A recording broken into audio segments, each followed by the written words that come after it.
சோனா குருவியும் ராணா குருவியும் கணவன் மனைவி 2 பேருக்கும் கல்யாணம் நடந்து ரொம்ப நாள் ஆகியும் குழந்தை இல்லாம இருந்தது. ராணா குருவி அத பத்தி எதுவும் பேசலனாலும் சோனா குருவிக்கு இந்த விஷயம் மனசை உறுத்திக்கிட்டே இருந்தது. அதுக்காக சோனா குருவி தன் கணவனுக்கு 2வது கல்யாணம் கூட பண்ணி வைக்க தயாராயிடுச்சு. என்னங்க, நான் சொன்னதை பத்தி யோசிச்சு பாத்தீங்களா? நீ என்ன சொன்ன? உங்களை 2வது கல்யாணம் பண்ணிக்க சொன்னேனே, அத பத்தி தான் யோசிச்சீங்களான்னு கேட்டேன். சோனா, நீ இப்படி உனக்கு குழந்தை இல்லங்கறதையே யோசிச்சுக்கிட்டு இருக்காத. அப்புறம் அதுவே உனக்கு பைத்தியம் பிடிச்ச மாதிரி ஆயிடும். வேற வேலை இருந்தா பாரு. ராணா ப்ளீஸ், எனக்கு பைத்தியம் பிடிக்காம இருக்கவாவது நீங்க இன்னொரு கல்யாணம் பண்ணிக்கீங்க. சோனா, இது மட்டும் என்னால முடியவே முடியாது. வேணும்னா ஒண்ணு செய். நம்ம காட்டுல இப்ப அனாதை இல்லம் திறந்திருக்காங்க. அதுல யாரும் இல்லாத பறவை குஞ்சுங்களையும் கேட்பார் இல்லாம கடக்கிற முட்டைகளையும் சேகரிச்சு வச்சிருக்காங்களாம். அங்க போய் உனக்கு தேவையானதை தேர்ந்தெடுத்துக்க. நீ அப்படி செஞ்சாதான் இன்னொரு கல்யாணம் பண்ணிக்கங்கன்னு என்ன டார்ச்சர் பண்ணாம இருப்ப. ராணாஜி, அதுவும் நல்ல யோசனையா இருக்கு.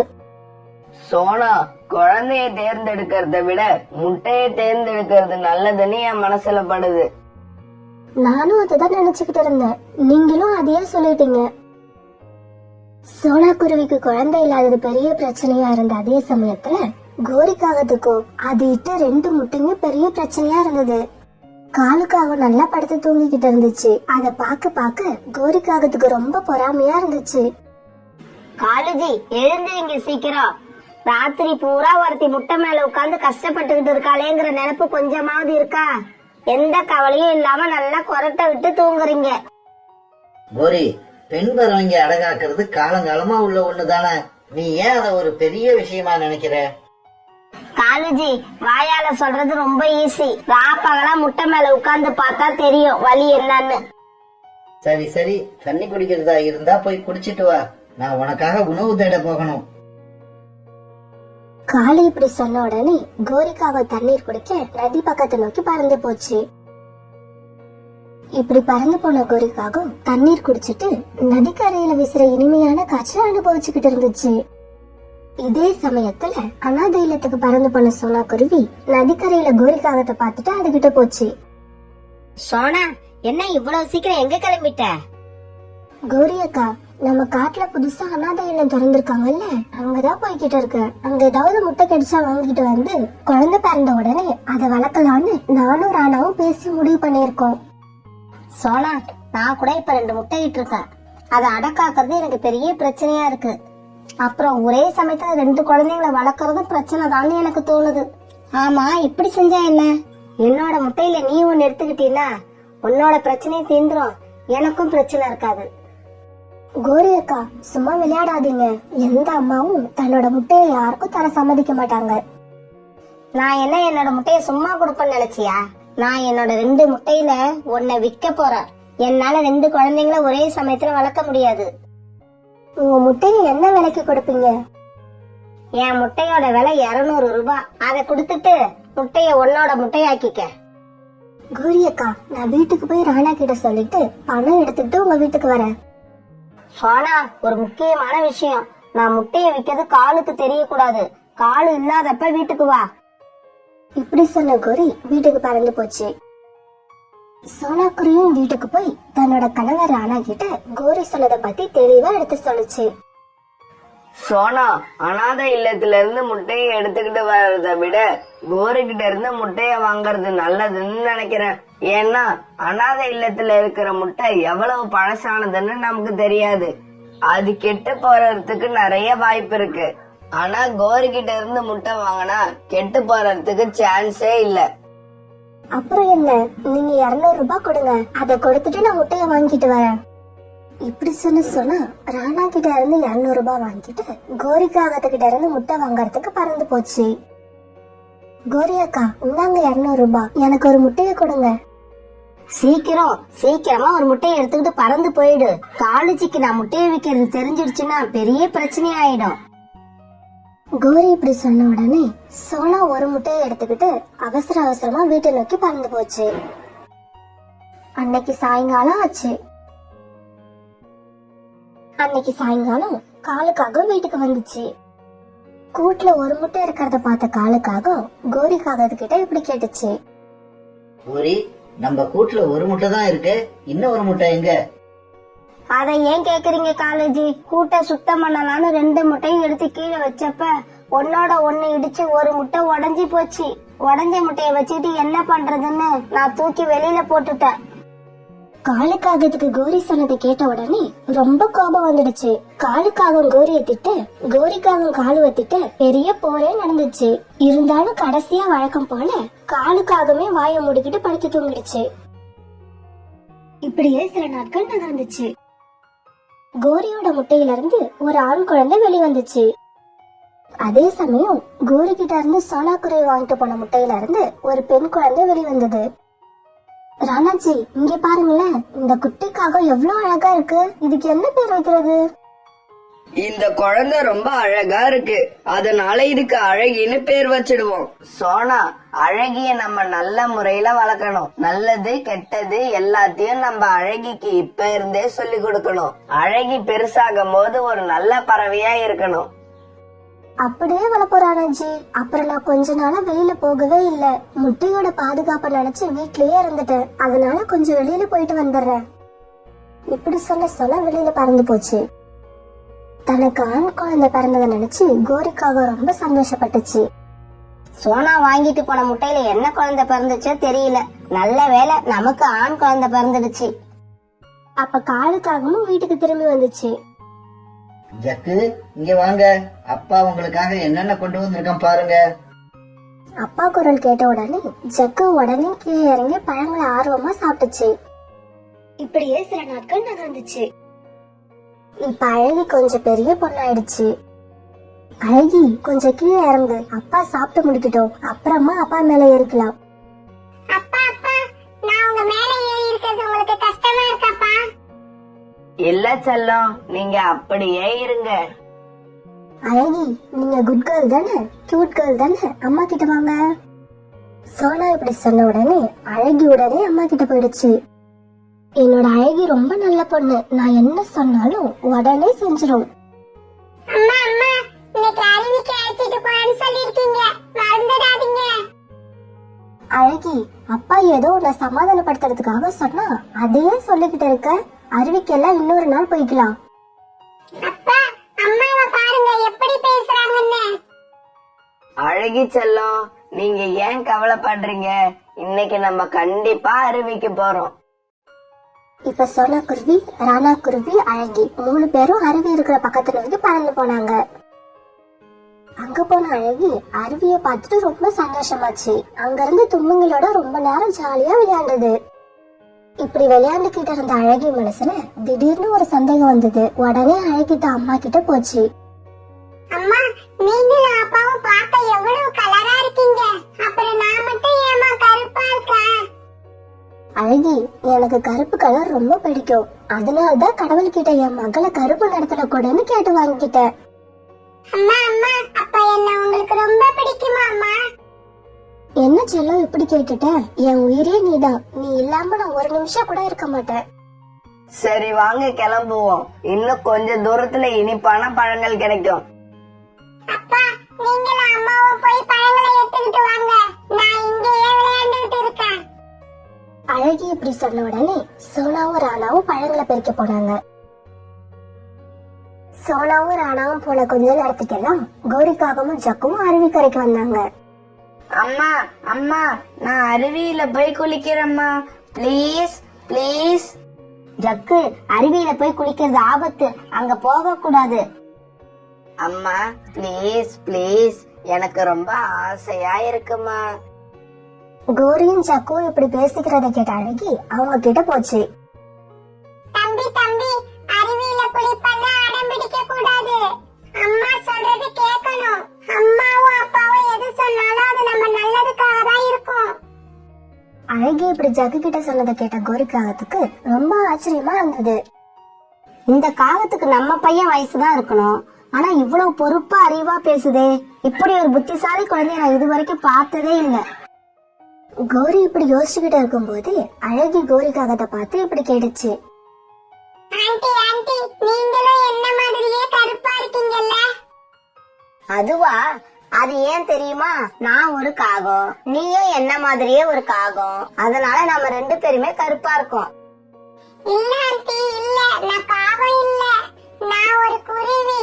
எங்க அம்மா பேரு சோனா குருவி. எங்க வீட்ல நான் மட்டும் தான் கருப்பு.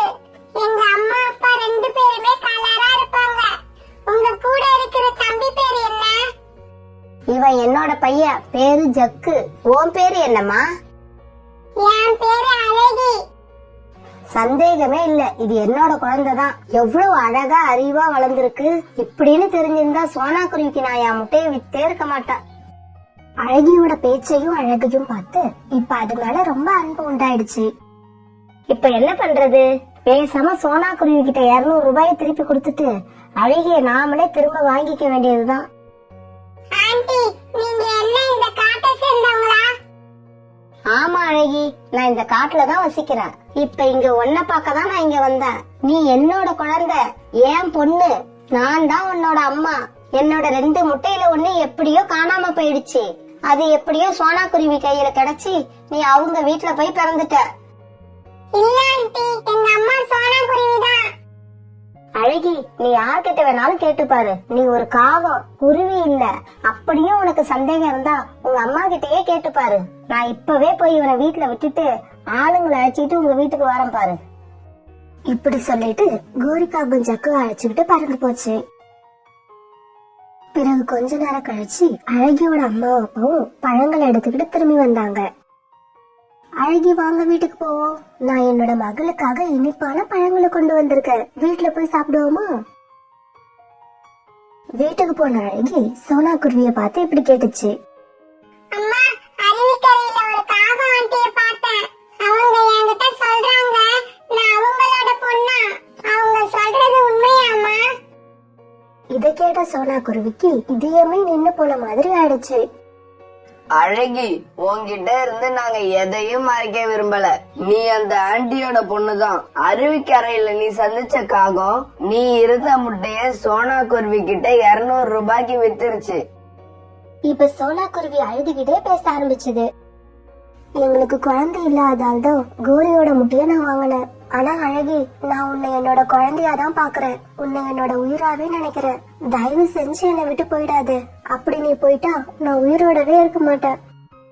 சோனா இப்படி சொல்லிக்கிட்டு இருக்கும்போது கோரிக்காகவும் புறாவை அழைச்சுக்கிட்டு சோனா வீட்டுக்கு வந்தது. சோனா, வளன்னு பேசுறது எனக்கு பிடிக்காது. நீ கொடுத்த 200 ரூபாயை திரும்ப வாங்கிக்கிட்டு என் பொண்ணை என்கிட்ட கொடுத்துடு. சோனா, கோரி சொல்றது உண்மையா? அழகி என்ன கோரியோட குழந்தையா? ஆமா புறாண்ணா, இது கோரிக்காகத்தோட குழந்தைதான். ஆனா கோரி அக்கா அழகி இருந்த முட்டையை என்கிட்ட 200 ரூபாய்க்கு வித்துட்டாங்க. நான் அந்த முட்டைய பாதுகாத்து வச்சிருந்தேன். அழகி வெளிவர வரைக்கும் ஒரு நிமிஷம் கூட முட்டையை விட்டு எங்கேயும் போகல. அழகி இல்லாத வாழ்க்கைய நான் நினைச்சு பார்க்கவே மாட்டேன். நான் அழகிய யாருக்கும் கொடுக்க மாட்டேன். சோனா, வேணும்னா நீ கொடுத்த 200 ரூபாய்க்கு பதிலா 500 ரூபாய் வாங்கிக்க. ஆனா அழகி என்கிட்ட கொடுத்துடு. சோனா, நீ 1000 தான் சொன்னாலும் அழகி கோரியோட பொண்ணு. கோரி உன்கிட்ட முட்டைய வித்தது தப்புதான், ஒத்துக்கிறேன். இருந்தாலும் கோரி தான் தவற உணர்ந்து வந்து கேட்கும் பொழுது கோரி குழந்தைய கோரி கிட்ட திருப்பி கொடுக்கறது தான் நியாயம். இல்ல, முடியாது. எங்க குழந்தைய எங்க கிட்ட இருந்து பிரிச்சிடாதீங்க. எங்க குழந்தைய எங்க கிட்ட இருந்து பிரிச்சிடாதீங்க. இப்படி சொல்லிட்டு ராணா குருவி அழ ஆரம்பிச்சது. அழகி, இதுதான் உங்க அம்மா கோரி. நீ குட் கேர்ள் தானே? அம்மா கூட வீட்டுக்கு கிளம்பு.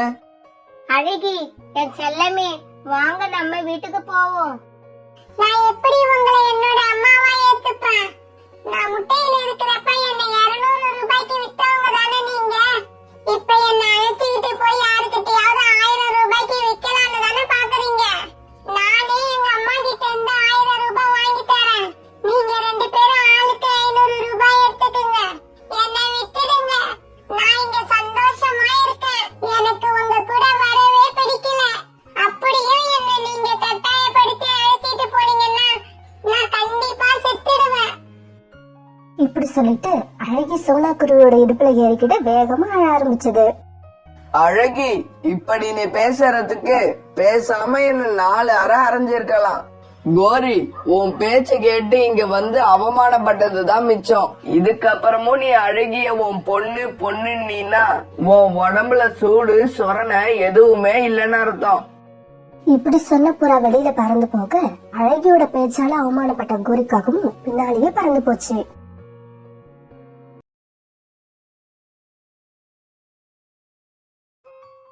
மீனா குருவி தான் பெண் குழந்தை ராசியோட ஒரு அழகான சின்ன வீட்டுல வாழ்ந்து வந்துச்சு. அந்த வீடு வைக்கலால செய்யப்பட்ட வீடு. காத்து வீசுற காலம் வர வரைக்கும் மீனா குருவி தன்னோட குழந்தை ராசியோட அந்த வீட்டுல சந்தோஷமா தான் வாழ்ந்து வந்துச்சு. காத்தடி கால ஆரம்பிச்சதுக்கு அப்புறம் மீனாவோட வீடும் அப்பப்ப ஆட ஆரம்பிச்சுக்கிட்டே இருந்துச்சு. இதனால ரொம்ப கவலையான மீனா என்ன பண்றதுன்னு யோசிச்சுக்கிட்டு தான் இருந்துச்சு. இருந்தாலும் மீனா ஒரு முடிவுக்கு வரதுக்கு முன்னாடியே ஒரு நாள் வீசின காத்துல அந்த வீடு கீழே விழுந்துடுச்சு.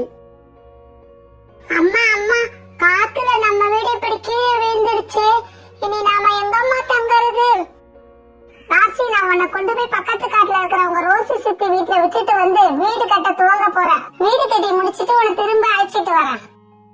அம்மா, நான் அங்க போகல. இங்கேயே இருந்து வீடு கட்டுறதுல உனக்கு நான் உதவி பண்றேம்மா. இல்ல ராசி, வீடு கட்டி முடிக்க எப்படியும் 2 நாள் ஆகும். உனக்கோ சின்ன வயசு, காட்டுல குளிர் அதிகமா இருக்கும். அத உன்னால தாங்க முடியாது. அதனால நீ உன்னோட சித்தி வீட்டுக்கு போறதுதான் நல்லது. இப்படி சொல்ல மீனா தன் குழந்தை ராசியை அழைச்சுக்கிட்டு தன்னோட தங்கச்சி ரோனி வீட்டுக்கு போச்சு. போறப்ப தான் கிட்ட இருந்த கொஞ்சம் கோதுமை மணிகளையும் கையில எடுத்துக்கிட்டு போச்சு. இப்படி பறந்து போன மீனா சீக்கிரமாவே தன்னோட தங்கச்சி வீட்டுக்கு போச்சு.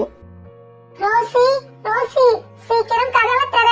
நான் தான் உன் தங்கச்சி மீனா வந்திருக்கேன்.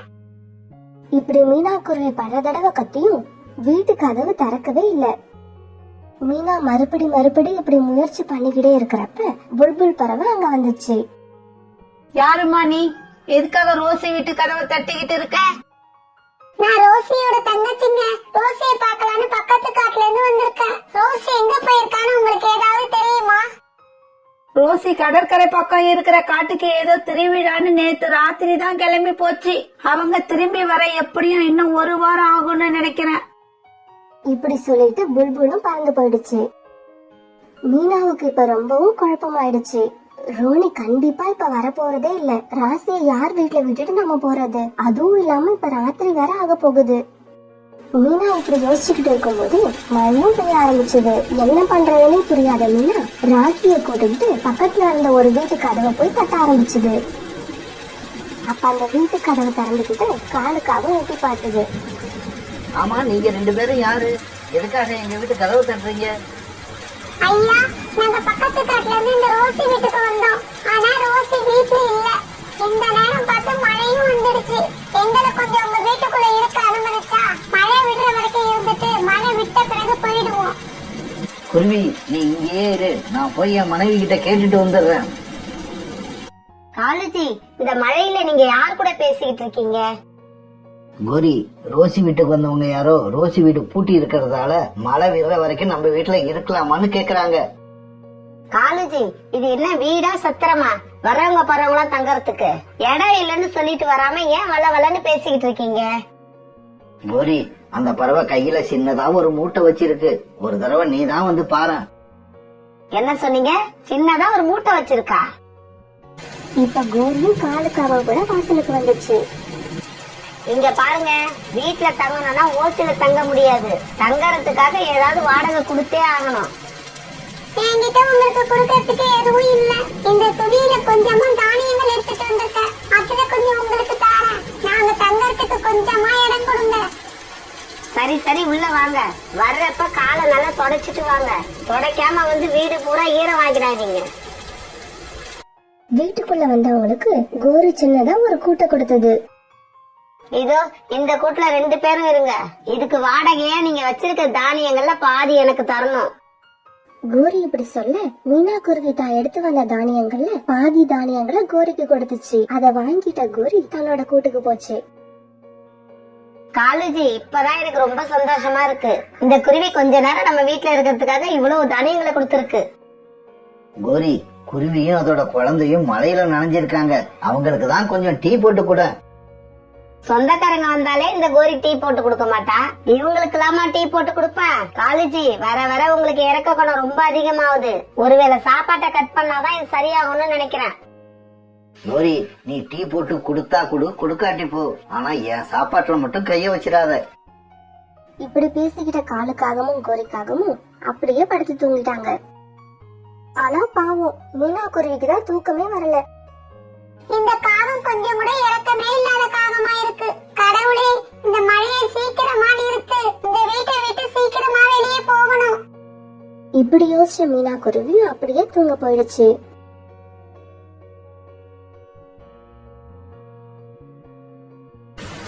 மீனா குருவி எழுந்தவுடனே கதவை திறந்து வாசலுக்கு வந்து பார்த்தது. மழை அப்பவும் விடவே இல்லை. கடவுளே, என்னை ஏன் இப்படி சோதிக்கிற? இப்படியே மழை பெய்ஞ்சிட்டு இருந்தா நான் எப்படி என் காட்டுக்கு போக முடியும்? மீனா குருவி இப்படி யோசிச்சுட்டு இருக்கும்போது கோரிக்காக வாசலுக்கு வந்துச்சு. என்ன குருவி, வானத்தையே பாத்துட்டு நிக்கிற? வானத்தையே பாத்துக்கிட்டு இருந்தா எதுவும் நடக்காது. நேத்து நீ கொடுத்த தானியங்கள் ராத்திரி பூரா வீட்டுல இருந்ததுக்கு சரியா போயிடுச்சு. இன்னைக்கும் நீ வீட்டுல இருக்கணும்னா மீதி இருக்கிற தானியங்களையும் கொடுத்தாகணும். இருந்த தானியங்கள்ல பாதியை ஏற்கனவே உங்ககிட்ட கொடுத்துட்டா, இருக்கிற மீதியையும் உங்ககிட்ட கொடுத்துட்டா. நானும் என் குழந்தையும் எதை சாப்பிடுவோம்? எனக்கு அதெல்லாம் தெரியாது.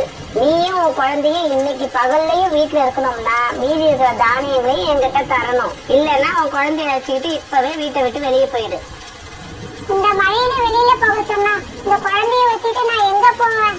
இந்த வீட்டுல இருக்கிறதுக்காக மீதி இருக்கிற தானியங்களையும் உங்ககிட்ட கொடுத்துட்டா நானும் என் குழந்தையும் எதை சாப்பிடுவோம்? எனக்கு எதுவுமே புரியல. நீங்க தான் கொஞ்சம் பெரிய மனசு பண்ணி எங்களை மழை விடுற வரைக்கும் தங்க அனுமதிக்கணும். ஏன் இப்படி நீங்க ஏன் உயிர் எடுக்கிறீங்க? ஒண்ணு தானியங்களை கொடுத்துட்டு இன்னைக்கு பூரா என் வீட்டுல இருங்க, இல்ல உன்னோட தானியங்களை தூக்கிட்டு இப்பவே வீட்டை விட்டு வெளியே போயிடு. கோரி இப்படி பிடிவாதமா சொல்ல வேற வழி இல்லாத மீனா தான் குழந்தைக்கு மட்டும் சில தானியங்களை கொடுத்துட்டு மீதி இருக்கிற தானியங்களை அப்படியே கோரிக்கிட்ட கொடுத்துச்சு. அன்னைக்கு பகல் பூரா மீனா குருவி கதவை திறந்து பார்த்துக்கிட்டே இருந்தது. ஆனாலும் மழை மட்டும் விடவே இல்லை. மழை விடவே இல்லாதால மீனா குருவி கடவுள்கிட்ட இப்படி வேண்டுச்சு. கடவுளே, இன்னைக்கு ராத்திரிக்குள்ள எப்படியாவது மழையை நிறுத்திடு. இனிமே இந்த காகத்துக்கு கொடுக்கறதுக்கு என்கிட்ட எதுவுமே இல்ல. என் மேலேயும் என் குழந்தை மேலேயும் கொஞ்சமாவது கருணை காட்டு. இப்படி கடவுள்கிட்ட வேண்ட மீனா குருவி அப்படியே தூங்கிடுச்சு.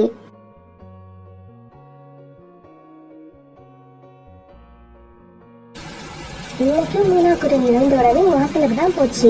ஆனா மழை பெஞ்சுக்கிட்டே தான் இருந்தது.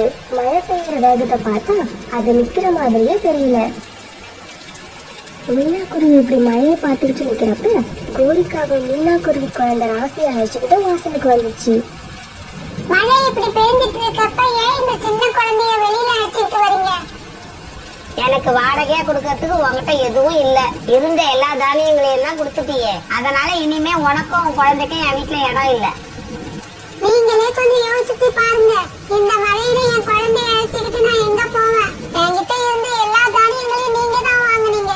தயவு செய்து மழை விடுற வரைக்கும் எங்களை உங்க வீட்டுல தங்க அனுமதி கொடுங்க.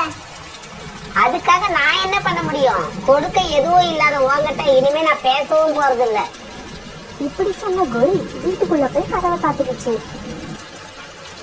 அம்மா, நம்ம இப்ப எங்க போறது? எனக்கு ரொம்ப குளிரா இருக்கு. ராசி, கவலைப்படாத.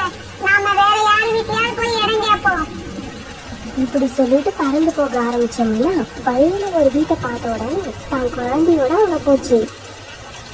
வீட்டுல உள்ளவங்களை கூப்பிடலாம்னு நினைக்கும் போது மீனா பார்வை ஜன்னல் வழியா உள்ள போச்சு. அடப்பாவமே, நல்ல வேலை சத்தம் போட்டு கூப்பிடல. கூப்பிட்டிருந்தா இந்நேரம் அந்த கழுகு என்னையும் என் குழந்தையும் சாப்பிட்டுருக்கோம். உடனே மீனா தன் குழந்தைய அழைச்சுக்கிட்டு அங்க இருந்து பறந்து போச்சு. இப்படி போன மீனா தன்னோட குழந்தைய ரக்கைக்குள்ள வச்சு மறைச்சுக்கிட்டு ஒரு பெரிய மரத்தடியில உட்காந்து அழ ஆரம்பிச்சது. ஏன்னா மீனாவோட குழந்தை ராசிக்கு இப்ப காய்ச்சல் அடிக்க ஆரம்பிச்சிருந்தது. இது கொஞ்சம் கூட இறக்கமே இல்லாத உலகம். நம்ம கிட்ட இருந்து எவ்வளவு கிடைக்கும்னு கணக்கு போடுமே தவிர நாம எந்த அளவுக்கு கஷ்டத்துல இருக்கோங்கிறத புரிஞ்சிக்காது. இந்த உலகம் ரொம்ப மோசமான உலகம், கேவலமான உலகம். இந்த சமயத்துல சோனா குருவி தான் பையன் சுச்சியோட அந்த பக்கமா பறந்து வந்துச்சு. மீனா அழுதுகிட்டே கோபத்துல இப்படி போனதை பார்த்த சோனா குருவி இப்ப மீனா கிட்ட போச்சு. நீங்க ஏன் இப்படி குழந்தைய வச்சுக்கிட்டு மழையில நனைகிறீங்க? இப்படி குழந்தைய மழையில நனைய விட்டா அதுக்கு காய்ச்சல் வந்துடாது? என் குழந்தைய இப்படி மழையில நனைய விடணுங்கிறது என்னோட ஆசை இல்லைங்க. வேற வழியே இல்லாதால இந்த சூழ்நிலைக்கு நான் ஆளாயிட்டேன். இப்படி சொல்ல மீனா நடந்த எல்லாத்தையும் சோனா குருவி கிட்ட சொல்லுச்சு. எனக்கு யாருமே உதவி செய்யல. இந்த உலகம் எவ்வளவு மோசமான உலகம்னு இன்னைக்கு தான் புரிஞ்சுக்கிட்டேன். சகோதரி, என் பேர் சோனா. உங்க பேர் என்ன? என் பேரு மீனா. மீனா சகோதரி, நீங்க ரொம்ப கோபமா இருக்கீங்க. வாங்க நம்ம மீதி விஷயங்களை வீட்டுல போய் பேசிப்போம். இப்படி சொல்ல சோனா மீனாவையும் அது குழந்தைய அழைச்சிட்டு வீட்டுக்கு போச்சு. கொஞ்ச நேரத்துல எல்லாம் சோனாவோட வீட்டுக்கு எல்லாரும் வந்து சேர்ந்தாங்க. அம்மா அம்மா, நான் இந்த அக்கா கூட விளையாட போறேன். சிச்சு, அக்காவுக்கு இப்ப உடம்பு சரியில்லை, அதனால நீ அக்காவை தொல்லை பண்ண கூடாது. மீனா, நீ குழந்தைய நல்லா துவட்டி விட்டு அந்த கூட்டுல படுக்க வை. நான் போய் 2 பேருக்கும் டீ போட்டு கொண்டு வரேன். சோனா இப்படி கொண்டு வந்த டீய ராசி குடிக்கவே இல்ல, ஏன்னா ஜுரம் அதுக்கு அதிகமா இருந்தது. ராசிய தொட்டு பார்த்த சோனா மீனா குருவி கிட்ட இப்படி சொல்லுச்சு. மீனா, ராசிக்கு இப்ப ஜுரம் அதிகமான மாதிரி இருக்கு, நான் பருந்து டாக்டரை போய் அழைச்சிட்டு வரேன். இப்படி சொன்ன சோனா பருந்து டாக்டர் வீட்டுக்கு போச்சு. பருந்து டாக்டர், கொஞ்சம் சீக்கிரமா என் வீட்டுக்கு வாங்க, அங்க ஒரு குழந்தைக்கு உடம்பு சரியில்லை. இப்படி சொன்ன சோனா குருவி பருந்து டாக்டரை அழைச்சுக்கிட்டு தன்னோட வீட்டுக்கு போச்சு. இந்த குழந்தை மழையில நினைஞ்சதால இதுக்கு ஜுரம் வந்திருக்கு. இந்தாங்க, இந்த மாத்திரையை வச்சுக்குங்க. இந்த மாத்திரையை வேலைக்கு கரெக்டா கொடுக்கணும். அப்புறம் இந்த குழந்தை மறுபடியும் மழையில நினையாம பாத்துக்குங்க.